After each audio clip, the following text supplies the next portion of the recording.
अपराध की तह तक जाना है तो देखिए तहकीकात। नमस्कार, मैं हूं ब्रजेश रघुवंशी। अपराध कभी अचानक नहीं होता, उसके पीछे छुपी होती है एक कहानी, एक साजिश और कई अनकहे सच।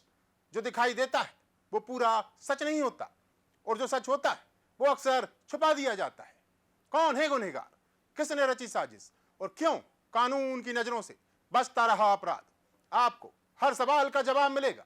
हर झूठ के पीछे छुपा सच सामने आएगा। सबूत बोलेंगे, गवाह सामने आएंगे और अपराध की हर परत खुलेगी। क्योंकि ये सिर्फ खबर नहीं, ये है तहकीकात।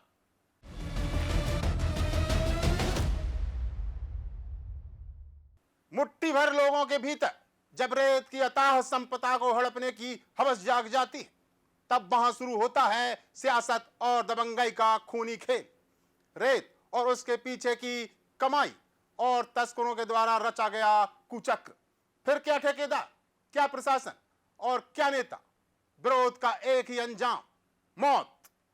छत्तीसगढ़ के कोरिया से एक ऐसे ही रूप कपा देने वाली वारदात सामने आई, जहां रेत तस्करी के विवाद ने तीन तीन जिंदगियां जलाकर राख कर दी। एक भाजपा नेता को जिंदा जलाकर मार दिया गया और उनके साथ सफर कर रहे दो और लोगों ने भी आग की उन्हीं लपटों में दम तोड़ दिया। छत्तीसगढ़ के कोरिया जिले के सोनहत थाना क्षेत्र के नौगई गांव में मंगलवार रात तकरीबन 12 बजे एक ऐसी वारदात को अंजाम दिया गया जिसने पूरे प्रदेश की सियासत को हिला कर रख दिया। भाजपा के पूर्व जनपद पंचायत अध्यक्ष भरत सिंह और लल्ला सिंह अपनी फॉर्च्यूनर कार में सवार होकर नौगई गांव पहुंचे थे। उनके साथ कार में उनके भाई नागेंद्र सिंह, शिक्षक मयंक सिंह, योगेंद्र सिंह और रायपुर निवासी वीरेंद्र सिंह भी मौजूद थे। लेकिन उन्हें अंदाजा भी नहीं था कि उनका इंतजार आखिर कौन कर रहा है। दरअसल रेत के अवैध खनन को लेकर लल्ला सिंह का भाजपा नेता मनोज त्रिपाठी के परिवार से लंबे समय से विवाद चल रहा था और यही पुरानी रंजिश उस रात खूनी खेल में तब्दील हो गई। जांचकर्ताओं के मुताबिक मंगलवार दिन के समय दो गुटों के बीच एक झड़प हो गई थी और इसी झड़प ने रात होने तक खूनी रूप ले लिया। हमलावरों ने पूरी प्लानिंग के तहत कार को निशाना बनाया। पहले एक ट्रक के जरिए फॉर्च्यूनर को बार बार टक्कर मारी गई, जिससे कार क्षतिग्रस्त हो गई और कार में सवार लोग बाहर निकल नहीं पाए। इसके ठीक बाद वो हुआ जिसने पूरे इलाके को दहला दिया। देखते ही देखते फॉर्च्यूनर आग के गोले में बदल गई। भरत सिंह गाड़ी के भीतर ही बुरी तरह झुलस गए और मौके पर ही उनकी दर्दनाक मौत हो गई। वहीं एक दूसरी गाड़ी को भी नुकसान पहुंचाया गया। चश्मदीदों के मुताबिक जलती हुई एसयूवी की खिड़कियां तोड़कर कुछ लोग किसी तरह बाहर निकले, लेकिन हमलावरों ने बाहर निकलते ही इन पर धावा बोल दिया। पीड़ितों में एक पर धारदार हथियार से सीधा वार किया गया, जबकि बाकी लोगों को बेरहमी से पीटा गया। नागेंद्र सिंह भी आग में बुरी तरह झुलस गए थे। उन्हें इलाज के लिए रायपुर ले जाया जा रहा था, लेकिन रास्ते में ही उनकी मौत हो गई। वहीं वीरेंद्र प्रताप सिंह को गंभीर हालत में अंबिकापुर के अस्पताल में भर्ती कराया गया, जहां इलाज के दौरान उनकी भी जान चली गई। इस तरह एक ही रात में 3 लोगों की मौत हो गई और 2 लोग गंभीर हालत में अस्पताल में भर्ती हैं। देखिए, मेरे को लगता है कि छत्तीसगढ़ के इतिहास का ये सबसे क्रूरतम घटना घटी है, क्योंकि जब दोनों पक्षों में विवाद हुआ, दूसरे पक्ष ने समझौते के लिए कहा कि भाई हम लोग समझौता कर देते हैं, पुलिसिया कार्रवाई ना हो, तो इस तरीके से जो आघात किया गया, वो विश्वासघात जिस प्रकार से करके उन लोगों की किया गया, और सबसे बड़ी बात जीवित जला देना, 2 से 3 लोगों को जीवित जला देना। एक जलता हुआ शख्स जो मेरा छोटा भाई था नागेंद्र, और वो जब भाग रहा था जलते हुए में, उस पर भी उन लोगों ने लाठी चलाया है। इसके बाद जो मेरा भतीजा था, उसके पूरे चेहरे पे इतना वार किया गया और उसको फिर काटने के लिए वो खेत की ओर ले जा रहे थे। मेरे को लगता है कि अगर छत्तीसगढ़ के इतिहास में कभी निर्ममता की कोई पराकाष्ठा है तो ये आज तक इस प्रकार का दुर्घटना, इस प्रकार की निर्ममता, इस प्रकार की क्रूरता मेरी समझ में, मेरी 65 साल की उम्र है, मैंने आज तक नहीं सुना है ना देखा है। इतना जघन्य अपराधियों को मेरे को लगता है इनको जो है तत्काल, जैसा ही उत्तर प्रदेश में हो रहा है, इनकाउंटर करना चाहिए। इन सारे लोगों के घरों पे बुलडोजर चलने चाहिए और कानूनन जो बाकी इनके साथ में जो साथी है, इनको फांसी की सजा होनी चाहिए। हम पूरे परिजन और पूरा समाज जो है आज ये न्याय की भीख मांग रहा है क्योंकि अगर इनको बकस दिया जाएगा तो ये छत्तीसगढ़ में प्रचलन जो है अनवरत चालू होगी और रोज आए दिन इस तरीके की घटना होगी। हम नक्सलवाद से तो मुक्त हो गए, लेकिन ये अमानवीयतावाद जो यहाँ पे चल रहा है, जो अमानुषिक कृत्य जो हो रहा है, इस पे रोक सरकार जो है जब तक कठोर कदम नहीं उठाएगी तब तक कुछ भी नहीं हो सकता और सारे लोग भयभीत रहेंगे, भयाक्रांत रहेंगे और समाज में अराजकता का वातावरण बनेगा। मैं हाथ जोड़ करके प्रशासन से विनम्र आग्रह करता हूं कि हम परिजनों को न्याय तभी मिलेगा जब इनके साथ में उसी प्रकार से जैसा इन्होंने क्रूरतापूर्वक व्यवहार किया है वैसे इनके साथ में कार्रवाई की जाएगी। वारदात के बाद घटना स्थल पर पहुंची फॉरेंसिक टीम ने जांच शुरू की और उनके सामने थी एक बुरी तरह से जली हुई फॉर्च्यूनर कार का खांचा, बिखरे हुए पुर्जे, बिखरे पड़े कांच। बताया जा रहा है कि आरोपियों ने जानबूझकर पहले कार को टक्कर मारकर क्षतिग्रस्त कर दिया, फिर घेर कर पेट्रोल डालकर कार को आग के हवाले कर दिया। वहीं हमले के दौरान दूसरी गाड़ी को भी भारी नुकसान पहुंचाया गया। इस हमले में 7 लोगों के शामिल होने की बात निकलकर सामने आ रही है, जिनमें से कुछ की गिरफ्तारी हो चुकी है, बाकियों की तलाश जारी है। एडिशनल एसपी ने यह भी बताया कि पुलिस इस एंगल से भी जांच कर रही है कि घटना से पहले क्या भरत सिंह उर्फ लल्ला सिंह गुट ने दूसरे गुट से फोन पर कोई बातचीत की थी। साथ ही ये भी पता लगाया जा रहा है कि क्या पीड़ितों को किसी समझौते के बहाने ही घटनास्थल पर बुलाया गया था। पुलिस फॉरेंसिक सबूतों के साथ साथ गवाहों के बयानों के आधार पर भी हर एंगल से मामले की तहकीकात में जुटी है। फिलहाल इस मामले में 4 आरोपियों को गिरफ्तार कर लिया गया है, जबकि अन्य आरोपियों की तलाश अभी भी जारी है।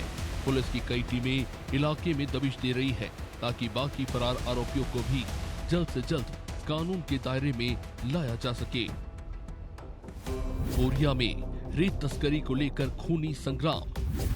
छत्तीसगढ़ में रेत तस्करी के चलते दहशत में लोग, भाजपा नेता समेत 3 लोगों की दर्दनाक मौत।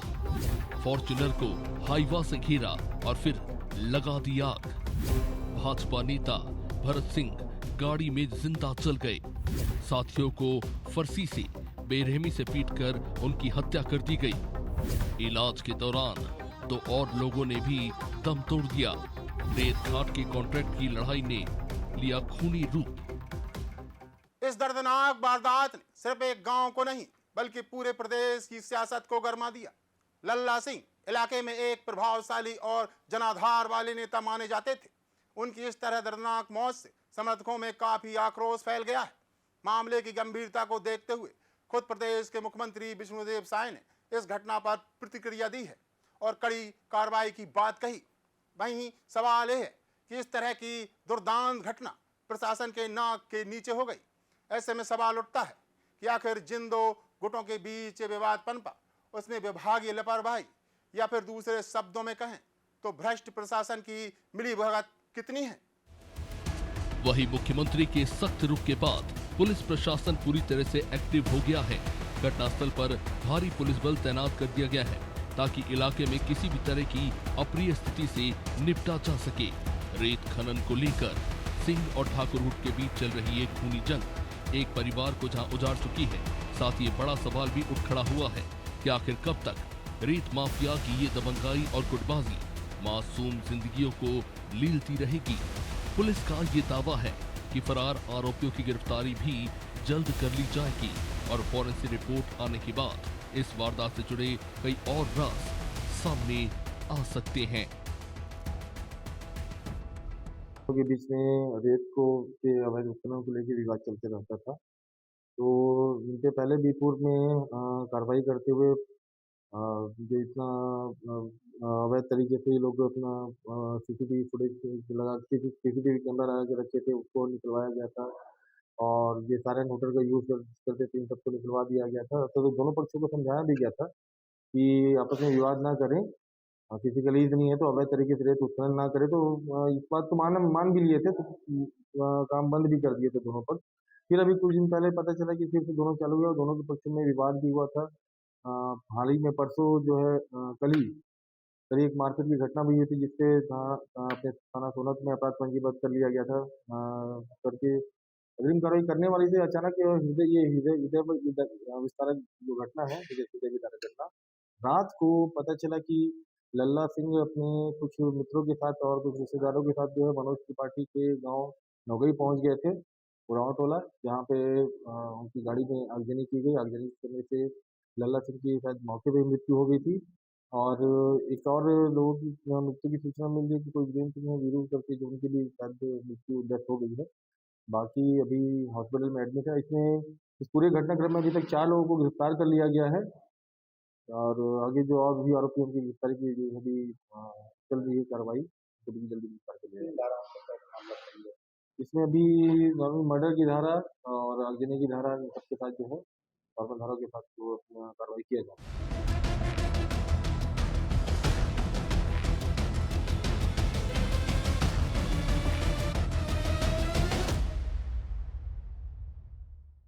हैरान कर देने वाली ये खबर भी छत्तीसगढ़ से है। जी हां, रिश्तों में जब जहर घुल जाए तो खून भी पानी से ज्यादा हल्का हो जाता है। छत्तीसगढ़ के गरियाबंद से एक ऐसी ही दिल दहला देने वाली दास्तान सामने आई, जहां अपने ही रिश्तेदारों ने मिलकर खूनी साजिश रच डाली। भतीजों ने मिलकर अपने ही चाचा चाची का बेरहमी से कत्ल कर दिया और फिर सबों को शमशान घाट में दफना दिया। कौन जानता था कि पारिवारिक रंजिश का एक दिन ये अंजाम होगा, जिसके चलते भतीजों ने अपने हाथों में लाठी लेके बर्बरता की तमाम हदें पार कर दी और चाचा चाची का बेरहमी से कत्ल कर दिया। और नतीजा ये हुआ कि पूरा का पूरा परिवार बिखर गया। छत्तीसगढ़ के गरियाबंद जिले के शोभा थाना क्षेत्र के गरीबा गांव में 6 जून को एक ऐसी वारदात को अंजाम दिया गया जिसने पूरे गांव को सहमा दिया। गांव में रहने वाले राजाराम नेताम और उनकी पत्नी आशोबाई नेताम दोनों खेती किसानी करके अपना जीवन यापन करते थे। शादी के इतने सालों बाद भी दोनों के कोई संतान नहीं थे, लेकिन राजाराम के कुल 7 भाई थे और सारा परिवार एक ही जगह रहता था, एक ही छत के नीचे। मगर इतने बड़े परिवार में राजाराम की अपने भाइयों से आपस में कुछ खास बनती नहीं थी। आए दिन किसी न किसी छोटी बड़ी बात को लेकर घर में कलह होते थे। कभी जमीन के बंटवारे पर बात बिगड़ती, कभी किसी और मसले पर तकरार हो जाते। ये मनमुटाव इतना गहरा चुका था कि घर में सुलह की कोई गुंजाइश बची नहीं थी और 6 जून को यही पुरानी रंजिश आखिरकार खून खराबे में तब्दील हो गई। भाई लखीराम नेताम, भतीजा रघुराम नेताम और नकुल राम नेताम, इन तीनों ने मिलकर अपने ही चाचा चाची को रास्ते से हटाने की ऐसी साजिश रची जिसने पारिवारिक रिश्तों के तमाम मूल्यों को तार तार कर दिया। 6 जून की रात किसी बात पर फिर चाचा और चाची से भाई और इनके भतीजों का झगड़ा हुआ। बात इतनी बड़ी कि गुस्से में आकर तीनों ने डंडों से राजाराम और आशोबाई पर बेरहमी से वार करना शुरू कर दिया। लगातार वार करते रहे जब तक कि दोनों पति पत्नी की सांसें थम नहीं गईं। लेकिन उसके बाद अपनी काली करतूत को छुपाने के लिए रात का फायदा उठाया और दोनों शवों को ठिकाने लगा दिया। हत्या को अंजाम देने के बाद आरोपियों ने रात के अंधेरे का सहारा लेकर सबूत मिटाने की पूरी कोशिश की।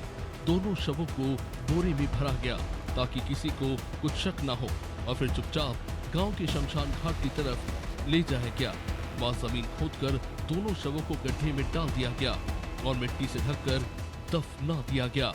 आरोपियों को पूरा यकीन था कि शमशान घाट जैसी जगह पर दफनाने से किसी का ध्यान नहीं जाएगा, क्योंकि वहां पहले से ही गांव के कई लोगों की कब्रें मौजूद थी और 2 नई कब्रों को देखकर शायद ही कोई शक करता।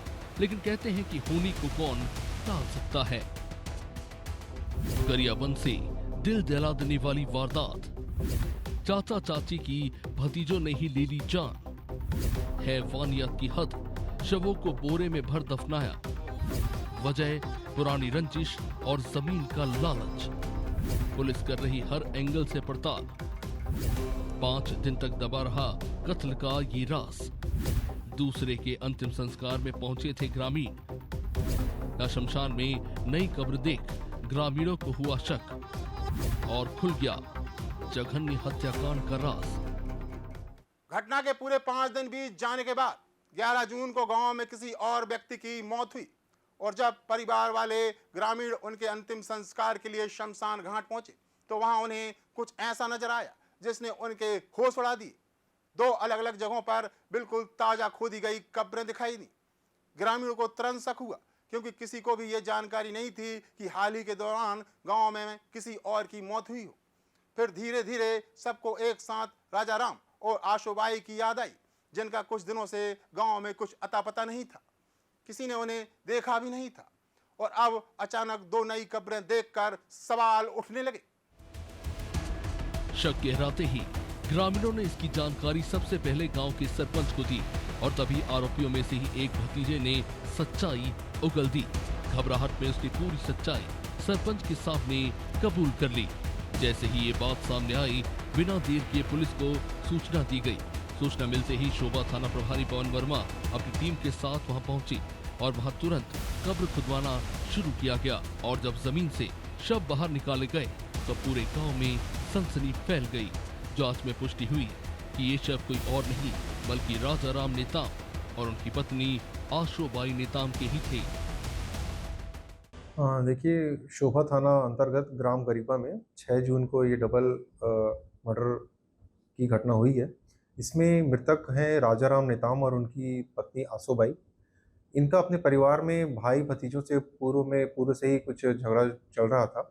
किसी बात को लेकर 6 जून को पुनः इसमें इनका अपने भतीजे नकुल और रघु से कुछ झगड़ा विवाद हुआ और इसी बीच इनका एक भाई है लखीराम नेताम, वो भी इसमें आ गया और इन तीनों ने मिलकर राजाराम नेताम और आशोबाई पर लकड़ी के बड़े डंडे से वार किया सर पर, जिससे इन दोनों की वहीं मृत्यु हो गई। इस घटना के पश्चात नकुल और रघु और लखीराम नेताम को पुलिस ने गिरफ्तार कर लिया है और इसमें अग्रिम कार्रवाई की जाए।